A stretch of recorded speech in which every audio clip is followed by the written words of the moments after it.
The 1970s gave us legendary albums that defined generations, but not every record struck gold. Behind the disco lights and rock anthems were ambitious flops, forgotten experiments, and shocking misfires from even the biggest stars. Here are 10 music albums from the 1970s that failed miserably. Number 10. The Beach Boys, 15 Big One. Released in 1976, 15 Big Ones was meant to mark the Beach Boys' grand comeback after years of turbulence. With Brian Wilson returning to the studio, fans hoped for a revival of the band's golden harmonies and California Sunshine sound. Instead, the album, half covers, half uneven originals, felt disjointed and uninspired. Critics slammed its lack of cohesion and weak production, calling it a disappointing shadow of their 1960s brilliance. Despite charting moderately, the record failed to capture the youthful energy that once defined the Beach Boys. Number 9. Humble Pie, Street Rats.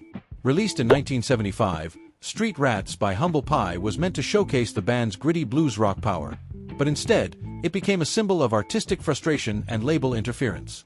Rushed and largely unfinished, the album was pieced together by A&M Records using studio leftovers while the band was on tour. Steve Marriott's raw vocals and soulful guitar licks couldn't save the disjointed production or the confusing mix of covers and half-polished originals.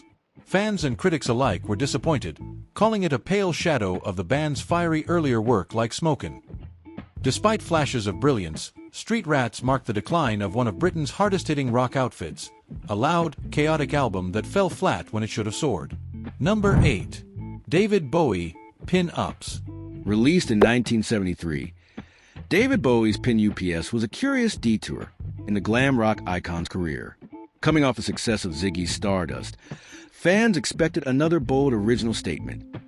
Instead, Bowie delivered an album of 1960s covers. Featuring songs by The Who, Pink Floyd, and the Yardbirds, Pinups paid tribute to the British mod scene that shaped his youth. Though stylish and sonically sharp, the album failed to capture the innovation audiences crave from Bowie. Critics called it uninspired and directionless, a glossy nostalgia trip rather than a creative leap forward. Number 7. Scott Walker, Any Day Now. Any Day Now, 1973, by Scott Walker stands as one of the most puzzling failures of the 1970s music scene. Once a brooding baritone idol of the Walker Brothers, Walker's solo venture into lush orchestrations and crooning ballads felt strangely out of step with the rising tides of glam rock and singer-songwriters. The album, drenched in melancholy strings and theatrical arrangements, showcased his haunting voice but lacked the raw edge audiences craved. Critics found it overly sentimental, and listeners turned away, leaving Any Day Now to fade quietly into obscurity. Yet, in hindsight, its cinematic despair and haunting beauty reveal a misunderstood masterpiece, an eerie prelude to the avant-garde genius Scott Walker would later become. Number 6. Chuck Berry, Rockit. Released in 1979, Rockit marked Chuck Berry's final studio album, and sadly, it failed to recapture the magic of his rock and roll glory days. After revolutionizing music in the 1950s with electrifying hits like Johnny B., Good and Roll Over Beethoven, Berry's attempt to modernize his sound for the disco-saturated late 70s fell flat. Critics found the production dated and the energy forced, a far cry from the rebellious spark that once defined him. Despite flashes of his signature guitar riffs and wit, Rockit couldn't compete with the new wave and funk movements dominating the charts. Number 5. Lou Reed, The Bells. Released in 1979, Lou Reed's The Bells stands as one of the most daring, yet commercially doomed, albums of the late 1970s. Experimental, chaotic, and jazz-infused, it captured Reed's restless genius at a time when mainstream audiences craved clarity over complexity. Recorded live in the studio with trumpeter Don Cherry, the album fused avant-garde sounds with Reed's gritty urban storytelling, producing an atmosphere both haunting and hypnotic. Critics were divided. Fans were bewildered. The Bells defied radio play and record sales, but later earned cult admiration for its raw innovation and fearless defiance of rock norms. In hindsight, this commercial failure became a bold artistic statement, Lou Reed refusing to conform at the decade's end. Number 4. Cher, Bittersweet White Light. In the glittering world of 1970s pop, few stars shone brighter than Cher, yet even icons stumble. Bittersweet White Light was meant to be Cher's elegant reinvention, a lush, orchestral tribute to old-time torch songs and Hollywood glamour. Produced by Sonny Bono, the album featured sweeping covers like By Myself and The Man That Got Away, wrapped in shimmering arrangements that echoed the golden age of showbiz. But while Cher's voice was powerful and emotive, audiences weren't ready for her vintage detour. The album quickly vanished from charts and remains one of Cher's most commercially disappointing efforts. Number 3. Black Sabbath, Never Say Die. Released in 1978, Black Sabbath's Never Say Die marked the chaotic end of an era for the pioneers of heavy metal. By then, the band was fractured, Ozzy Osbourne was battling addiction, and creative tensions ran high. The album's polished, almost upbeat tone felt disconnected from the dark, thunderous sound that had defined Sabbath's legacy.